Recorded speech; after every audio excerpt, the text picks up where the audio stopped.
Edit audio. Early in my acting career, I am not going to lie, I was thirsty and I was hustling because my credits were lacking, my on-set experience was lacking, and at that time, I was willing to take whatever job came my way. Yes, I'll be an extra. Yes, I'll take no pay because I needed to get some experience. I needed to get them to see me. So cut to a no-pay extra job, background work, in the heat of summer. I'm talking sun bouncing off the tar on the Lower East Side of New York City. And there was promises of exposure, like, maybe you'll get a line and you'll definitely be featured in the shot. That means you could get a union card. So at 6 a.m., I sat in the makeup chair, not because I asked for hair and makeup, but because they told me to go get made up. 2 minutes into my session, an assistant something or other walks in and he's holding a walkie-talkie and he says, "What are you doing? She's an extra. Get her out of this chair." Ugh. So I slink back to the tent on the street. I'm embarrassed. I'm degraded. And now I am continuing to sweat. Well, shortly thereafter, we shoot a scene and then we cut for lunch. And all of us extras were waiting for our turn to get food because first the crew, then the talent. But you're not talent if you're an extra. After all those people are done, well, then you can eat. 10 minutes later, Mr. Walkie-Talkie enters the sweaty tent and says, "Oh, hey, we're all out of food, so, you have an hour. You can go get lunch." No apologies, no food voucher, just to be back in an hour so we can place you in the background like the set dressing that we view you as. And that day, I left that set in an absolute rage. I mean, that was my breaking point. So I declared silently, because it was before social media, that I would never be an extra again. More importantly, I would never allow myself to be treated this way on the set again. Hello, everyone. I'm Robin Hopkins, and this is Well Adjusting, where I talk to people about life stuff, but not in an NPR way. It's more like we're at the bar, having cocktails, getting into your business sort of way. It's giving drunk NPR. Oh, and producer Steph is here too. Hello. Today we chat, standing up for yourself at work when you are being undervalued. Ooh, have we got an exciting episode for you today. Today, we talked to Deb. They are a Brooklyn-based illustrator who went viral on Twitter for calling out a major media company worth, are you ready? $6 billion because the company wanted to significantly underpay Deb for their work. Now, when I first heard this topic, I have to admit, I had some immediate thoughts on what I felt is right and wrong about sharing on social and employers and getting blackballed because of said posts. But this topic, it turned out to be very complicated, very nuanced, and absolutely a blast to pick apart. So let's get right to Deb because this talk is too good to wait. Hi, I'm Deb. I use they, them pronouns, and I am a Korean American illustrator based in Brooklyn, New York. I also have a graphic novel coming out, which is very exciting. Yeah, it's called In Limbo. It's publishing from First Second Books, which is under Macmillan, and it is a memoir about being Asian and very depressed in a pretty broken household. So it's very dark. Oh, that's amazing. It's not amazing that your childhood was dark, but it's amazing that that you were able to make art out of it. I'm always for that. Less dark that I can capitalize on my trauma. Yes.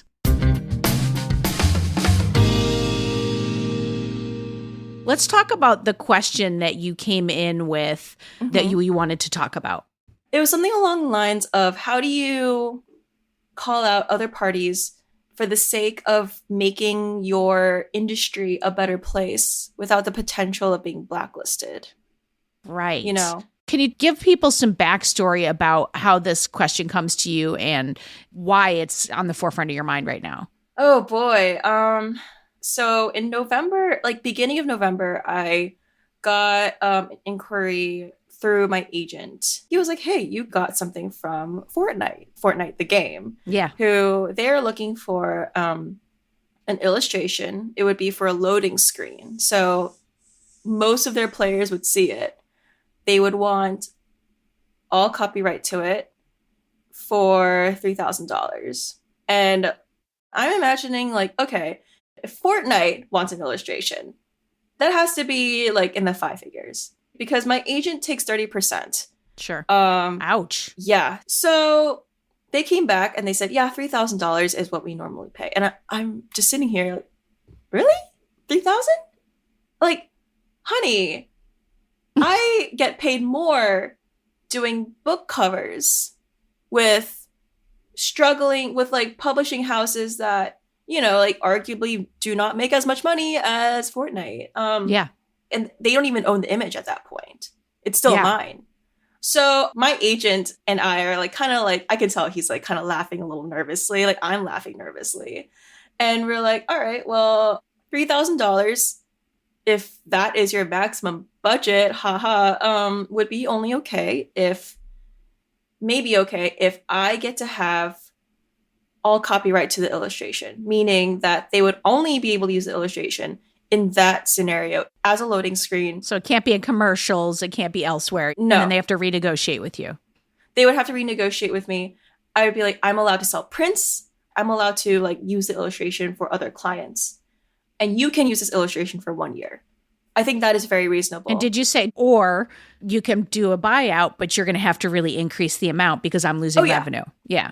Yeah, we put all those options out there. And they said, we don't have enough manpower in our legal team to renegotiate every contract because we like ask for like 50 to 75 loading screens a year. And our lawyers do not have enough manpower to change every single one of them. And that's, by the way, that's the most like if you want to come back and say this is our budget, that's one thing. But to say we don't have manpower to do some revisions on a contract, that's absurd. Every contract gets redlined. That's absurd. Do you know how much legal action is taken against Fortnite all the time? Maybe that's why they're so busy. Yeah, right? Yeah, like, sorry, you're exploiting children. That is why they don't have enough manpower. Tell it to my son. I'm like, stop buying skins.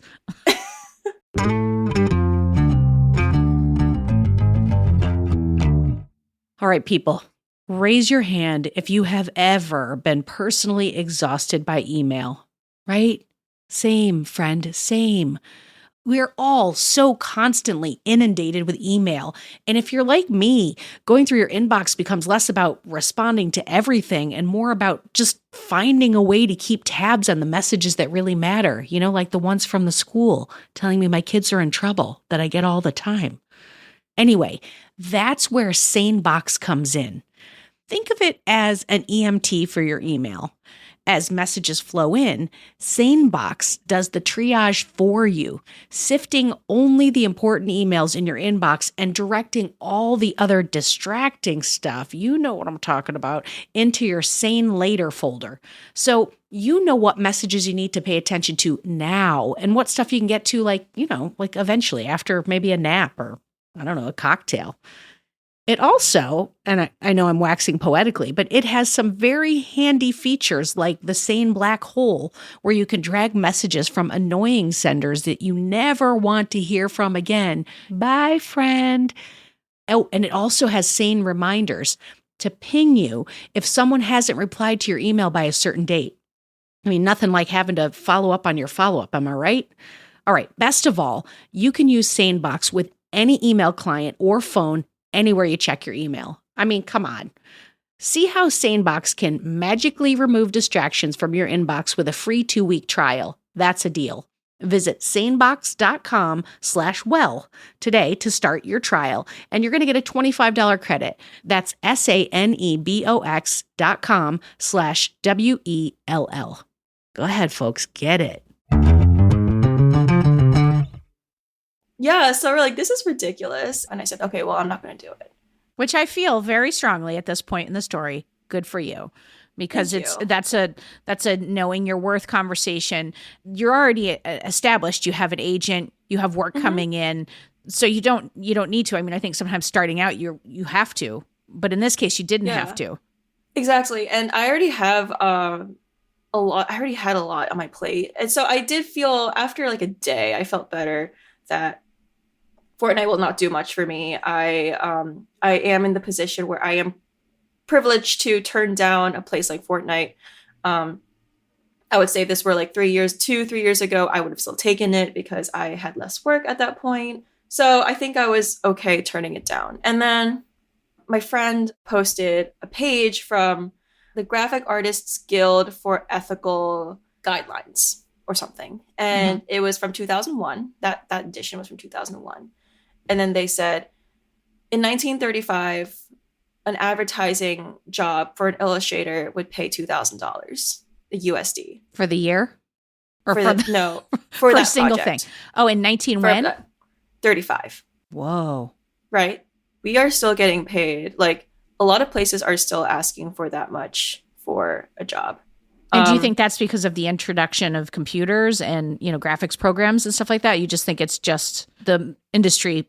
I think the use of digital mediums, I don't think has anything to do with it because it's still a way to make images. Like, you're still putting the same amount of work into images. Right. Like, the way I would paint on Canvas, not that I do that anymore, is the same exact way that I would paint on Photoshop or Procreate. So it's not that. It's actually maybe like computers does have something to do with it because now people are taking for granted. Like, a lot of people say, "Oh, you had a computer do that for you."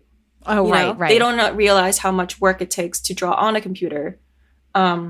So people take the arts, like design and the arts, for granted. So I think that's why it hasn't risen in the last 100 years.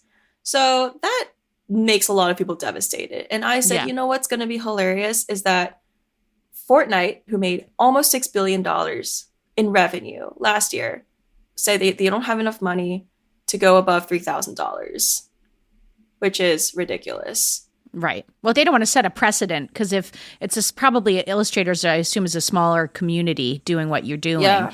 And if they pay you that, then the next person, and that's one of the things that I think we may end up touching on is like that people need to be more transparent about what they make so that there's more collective power. But if you were to tell your friends or your coworkers or your, people that do what you made, if you made 5, they'd be like, well, I only made 3. And then suddenly the price goes up for everyone. Yeah. Before I said no to Epic Games, I researched who else did illustrations with Fortnite. And I emailed a bunch of illustrators asking hey, I saw you did an illustration for Fortnite for the same project. How much did they pay you? They all said $3,000. So I was like, all right, well, we're all being bullshitted. All right, cool. But anyway, I said, that sucks. I have an audience and I should just, I am okay with calling out a company that has billions and billions of dollars to say that I think it's hilarious that Fortnite Games, who made $6 billion in revenue last year, is offering to pay me $3,000 for an illustration. And you posted this? I posted this on my Twitter. And at the time, I still had a large following for an illustrator. So it went viral very fast. And at first, it was a lot of my circles who are also illustrators saying damn, what the hell? Fortnite? Really? I know that I did the right thing. And I'm glad I'm being quote canceled for something that I know is not a reason to be canceled. I'm glad that if this is the hill I'll die on, I'll die on it myself. It's fine. I have so many thoughts. Because I do feel like this is a really complicated, nuanced situation. But before I get to my thoughts, I actually want to hear the outcome. Were there any negative ramifications that came from doing it other than you said I used to have followers, so I'm assuming you lost some followers. I gained a lot. Oh, you gained a lot. Okay, so then no. All right. So, but were there any negatives that came up for you in particular in this? Yes, there were. So there were a few professional illustrators that are quite big in the industry who said I wish I got $3,000 from an illustration. So that was bullshit. That was bad. This one artist, she will stay unnamed. She is a legacy illustrator. Future illustration textbooks will talk about her. She's also known for really bad takes. Really bad. But she is still one of the most respected in the industry. But I know that she got an illustration with Fortnite because I emailed her in November asking her, hey, I need to know how much do they pay you? Because for $6 billion revenue from 2021, I don't think this is acceptable. Right. And she said, yeah, I'll tell you. We actually got a higher rate, but like, you can't tell anybody, blah, blah. And I said, sure. Yeah, just, I won't tell anybody. And then fast forward to December, she posted a screenshot of this one article that mentioned my trials and tribulations with Fortnite. And the illustrator said, do not ever do this.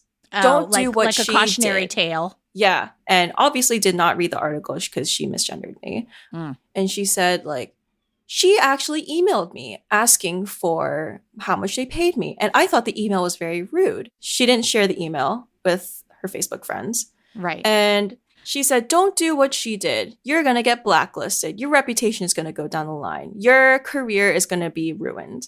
And I found out that a few of the comments were like, hey, first of all, Deb uses they, them pronouns. And this was in the context of so-and-so. Like, this is why Deb did a good thing. She must have thought that I am just a rando illustrator who has zero mutual connection to her. When in fact, we have a ton of mutual connections. Right.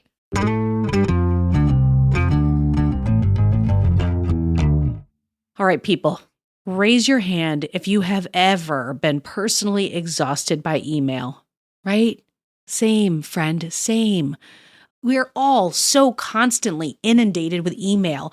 And if you're like me, going through your inbox becomes less about responding to everything and more about just finding a way to keep tabs on the messages that really matter, you know, like the ones from the school telling me my kids are in trouble that I get all the time. Anyway, that's where SaneBox comes in. Think of it as an EMT for your email. As messages flow in, SaneBox does the triage for you, sifting only the important emails in your inbox and directing all the other distracting stuff, you know what I'm talking about, into your Sane Later folder. So you know what messages you need to pay attention to now and what stuff you can get to, like, you know, like eventually after maybe a nap or, I don't know, a cocktail. It also, and I know I'm waxing poetically, but it has some very handy features like the Sane Black Hole, where you can drag messages from annoying senders that you never want to hear from again. Bye, friend. Oh, and it also has Sane reminders to ping you if someone hasn't replied to your email by a certain date. I mean, nothing like having to follow up on your follow-up, am I right? All right, best of all, you can use SaneBox with any email client or phone anywhere you check your email. I mean, come on. See how SaneBox can magically remove distractions from your inbox with a free 2-week trial. That's a deal. Visit sanebox.com/well today to start your trial, and you're going to get a $25 credit. That's sanebox.com/WELL. Go ahead, folks. Get it. I'm very torn about the whole conversation just up front, because it's like my wife's a designer and I'm an actor, and I feel like I'm always trying to like find the bar of what I'll be willing to take in an industry that underpays me for my talent. I also come from like a dad who was like, you're not late, you're 15 minutes early. Everything was like, work smarter, not harder. Don't ask your employees to do something you wouldn't do. So like, I come from this very like, pick yourself up by the bootstraps type, you know, family. I'm in an industry for years where I don't get to say what I do. And so oftentimes I find myself taking things that I wouldn't necessarily want to take, or I don't feel it's enough money because I want to work. Yeah. You know, so I want to come at it a little bit from that point of view of like where you are today. Because it sounds to me, this is, by the way, the longest question in the history of man, but it sounds to me like the purpose of your post was because you wanted to expose an industry where the top 1% is making the money and they're underpaying the artists and people are being undervalued for their work. Is that a fair assessment? Yeah. You think this is a lot of money. It's really not. Right. But so then my question is, do you stand by like you said, that's the hill I'm going to die on. I would do that post all over again today. Oh, I'll do it 50 times over if I had to. Okay. So then my question to you is, do you think that because you're established, you were able to do that? If you were just out of college, would you do that? It's a good question. Well, 2 years ago, I didn't really understand the difference between licensing and work for hire as much. And I was Right. also less established. I was getting less work in that industry. So yeah, I probably wouldn't have posted it. I wouldn't have. Yeah. I'm pretty sure. I would say like between the beginning of 2022 and the end of 2022, like my audience like basically tripled. Right, So right. I was able to have leverage in this conversation. Yes. But I think that's a really important distinction. Mhm. And this is just like I said, I give you like my backstory of where I'm coming from. Like I wouldn't sit down with a young person and be like, and do that. Like, because I really do think there can be real like ramifications to that. You know, I feel like because of your talent and because of the level that you are, you might have been able to sidestep that or just like lane shift. Like I'm over here now. Versus I was going to go over here, but now I'm over here, and you have choice because of talent.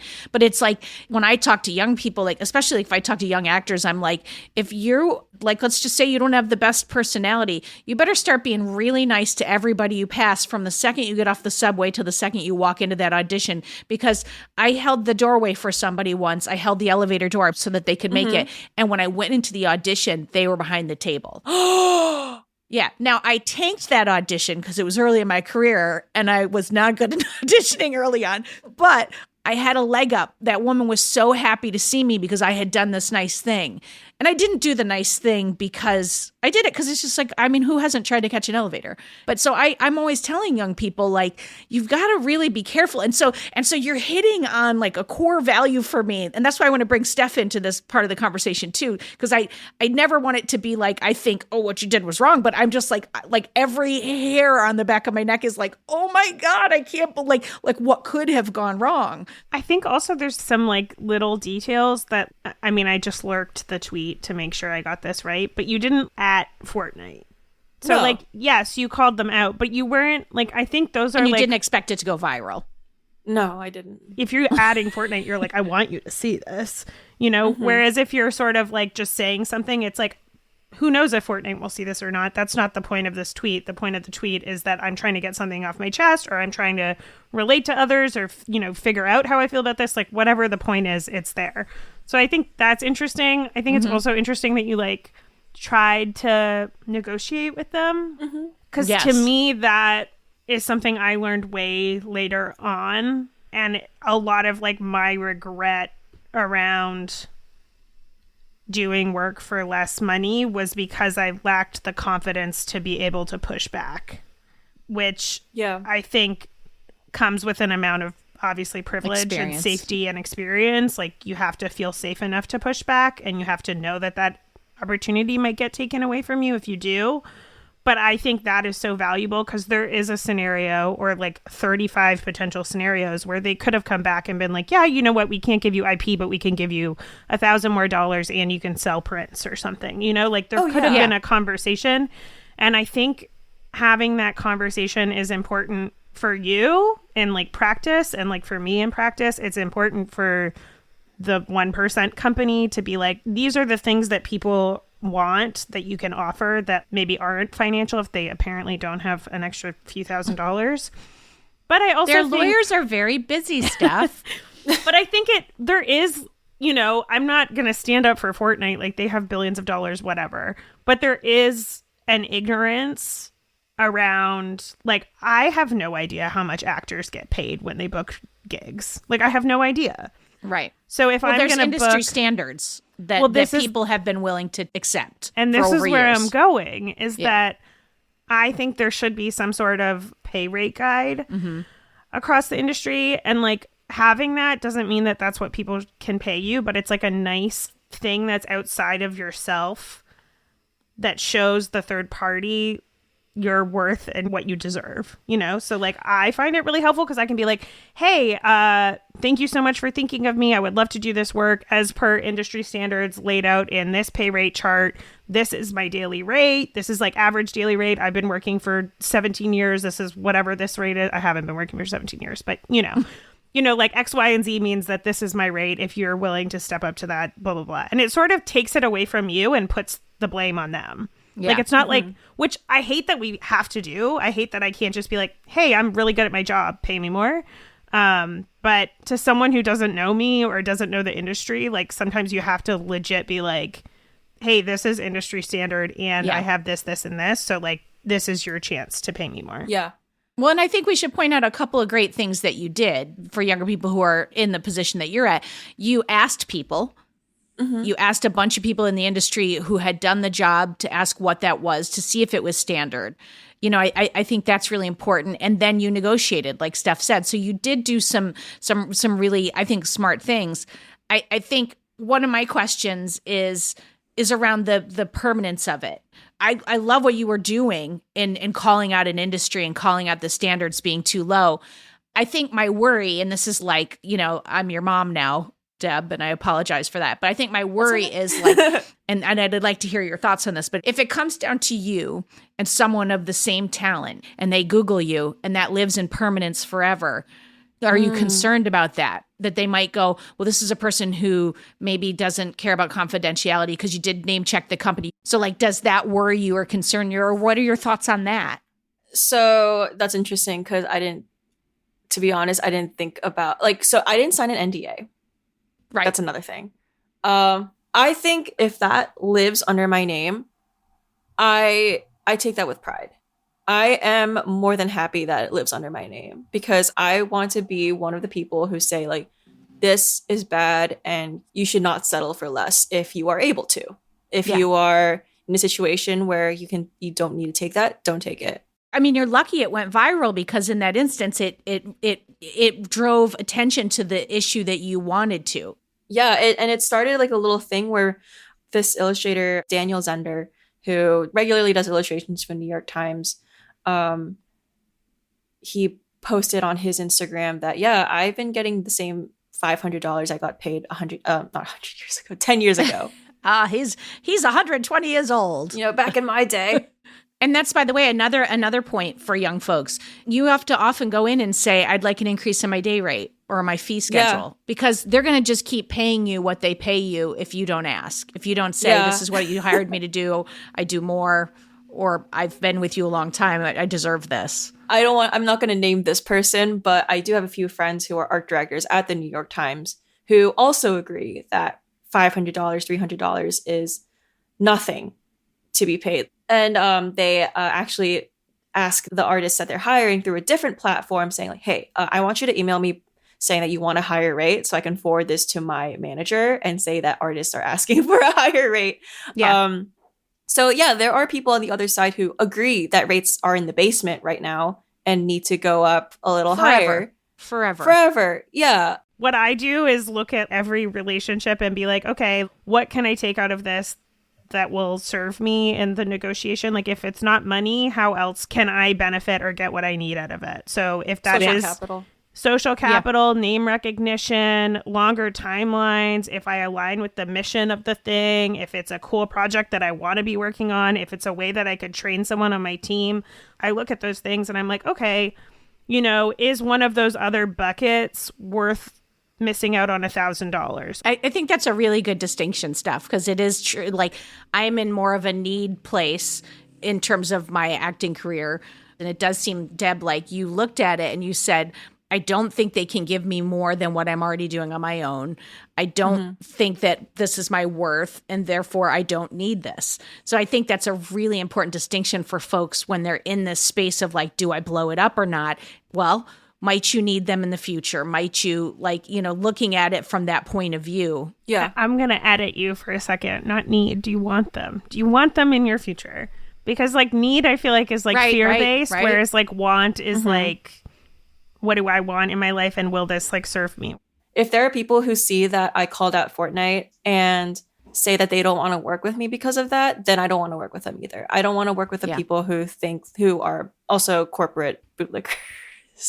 The second thing is that I think it's very ironic that my career kind of exploded because of not taking the Fortnite job as opposed to taking the Fortnite job. If I took the Fortnite job, my career would probably have stagnated. There are like some global brands who say like, we want to work with you, giving me a very reasonable pay rate. And I asked them, how'd you find me? And they said, oh, through that article about how you turned down Fortnite. God, that's incredible. That's really incredible. It's hilarious how the turntables. Well, and I want to ask you, because I do think that one of the things that we've established is that you are at a place in your career. So what advice would you give to somebody who's just emerging in their career and they come across a situation the way you did? I would say, I think this applies to like even personal things too. So like if you're breaking up with somebody, or if you are really upset with somebody and like your friendship's falling apart or whatever, always post everything, always email everything as if it's going to be screenshotted and posted in public. Yes. Without context. And I'm glad to hear you say that. If I'm calling out like a big place like this and it goes viral, I have to make sure that, am I doing this gracefully? Am I doing this in a way where it's firm, but like I'm trying to stand up for my industry? So yeah, I would say like personally and professionally, that is always the best way to go. Yes. We did touch on it at the top a little bit about the cancel culture. And I do think in a lot of ways, what you did, like what I hear in what you did was a really thoughtful approach. Like you didn't, like Steph said, you didn't at them. You know, you did attempt to talk to people. You did attempt to negotiate in good faith. You, when it wasn't meeting your needs, you said no, thank you. But in a world where there's cancel culture, what you did got boiled down to a 20-something sounding ungrateful. And that's why I think that that's the part where I think you and I meet in the middle, and it might be some of the best advice, which is to like follow through all of the things you did, but be aware it may be boiled down, be aware of that, and be aware that some of those people like that designer that you mentioned might be hiring managers. And so it's that you have to walk down this really thoughtful path of when you're willing to kind of put yourself out there, or when what you want to say is more important than what could happen. Yes. I was also going to come back to that because Deb, you said that in a different way. You said like when you were giving advice, you were like, write everything. I'm sorry, I'm paraphrasing, but like write everything as if like it will be screenshotted and someone will read it without context. And I think the without context is so important today because like Twitter, like everything that we read, we're just like reading like the surface level of it. It's like bloop. And we do get, you know, a lot of our information without context. I think that's a really good piece of advice for how to approach something. And it's something that I know makes me feel safer. I'm like, I want the receipts that I've done what I think is appropriate before I call someone out publicly on the internet. You know, I want to be able to be like, did I negotiate? Do I feel good about this? Did I do this? Like, and feel like I have that, so that then if someone comes at me, it's not even that I can respond to them and be like, no, I did try to negotiate, or I did try to like, you know, whatever. It's that I can tell myself and like self-soothe and be like, look, I did do that. I did that. And so I'm not in the wrong. Like this isn't on me. And like the people attacking me are just like not reading far enough into it. But I do think we have to think about the fact, and this is my fear-based talk always, that we do live in a world where people don't look into the context. Oh yeah. I don't know. It's really complex. It is. But, I think it is too. I'm okay with, you know what? If I love your assuredness. I love it. I do want to say, I think the root, so much of why people were so upset with me or calling me greedy is that people just don't realize how much $1 billion is. I think that's the big part of it. I think actually to fine tune that, how much profit they will make off of the $3,000 they gave you. Exactly. It's a mix of that and also forgetting that this is a job. Like this is my full-time job. Like I think people see illustration and design and art as a hobby. I think that's why they see it as extra income, because people look at $3,000 as a whole thing and be like, oh my God, that's so much money. But for a job, like for your full-time job, you would have to do 20 of those just to make $60,000 a year. And not without even that, taxes. because someone's taking 30% of your cut.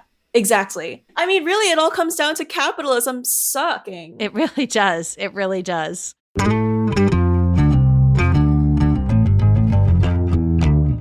I'm so thankful that you let us just kind of like pick this apart and bring all our own personal shit to the conversation. And Of course. can you please tell everyone where they can get your book? Because I think by the time that we've recorded this, your book is out. Yeah, at this point, you can get In Limbo anywhere. You can get it on Barnes & Noble, any indie bookstore that is local to you, even Amazon if you have to. Speaking of $1 billion. Seriously. And where can folks follow you? Oh, yeah. On every platform, on Instagram, Twitter, Tumblr, TikTok, whatever. It's at JDebbiel. So it's JDEBBIEL. I made that username because I ran out of ideas in 2012. My website is debleeart.com. And thank you for having me, Robin. Thank you. Thank you so much. You have reached the well-adjusting expert of the day. Today, we're going to be hearing from Angie Lee. She's the global head of brand and marketing for Samsung Next. And she's one smart cookie.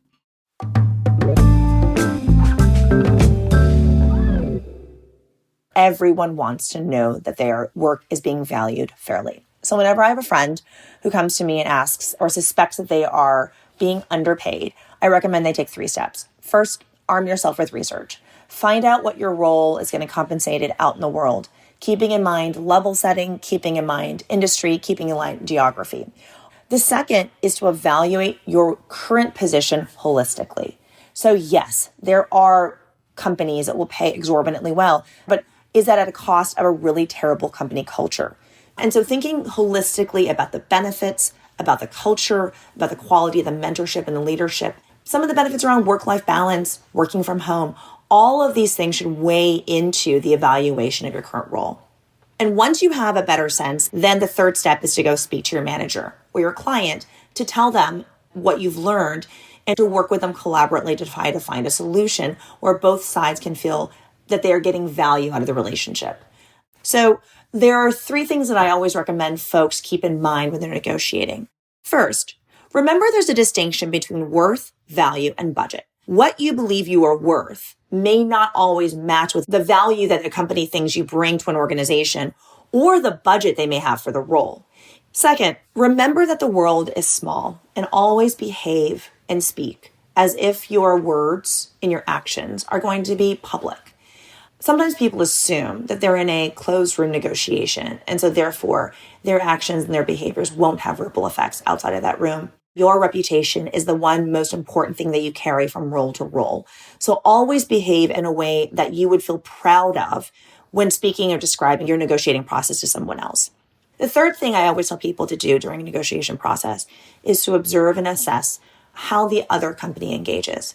So while the goal of a negotiation is often to get to the numbers, the reality is that you should be evaluating the company at every step of the way if throughout the process they are non-responsive, if they are aggressive, if they are acting in a way that you perceive as being disrespectful, then that should be a giant red flag, because how they behave in these most sensitive moments, the moments when they feel they have something potentially to lose, should tell you how they will behave as your manager, as your client.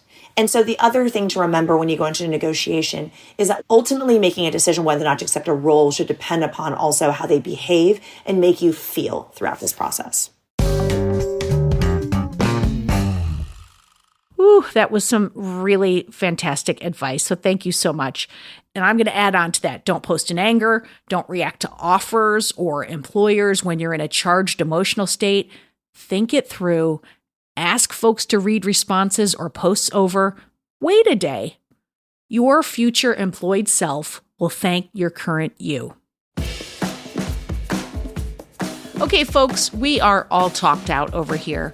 But before we go, I do want to say so many thanks to Deb for their willingness to talk this complicated topic through. And of course, a huge thank you to Angie for her very smart and accredited thoughts. For more Robin, and you may need that, you probably don't need it, but if you do, you can follow me at Real Rob Hops on all the platforms, all the socials, as the kids today say. Well Adjusting is an Edit Audio original, exec produced by Steph Colburn and Robin Hopkins. Thank you to Maria Passingham, Kathleen Speckert, and the whole Edit Audio team.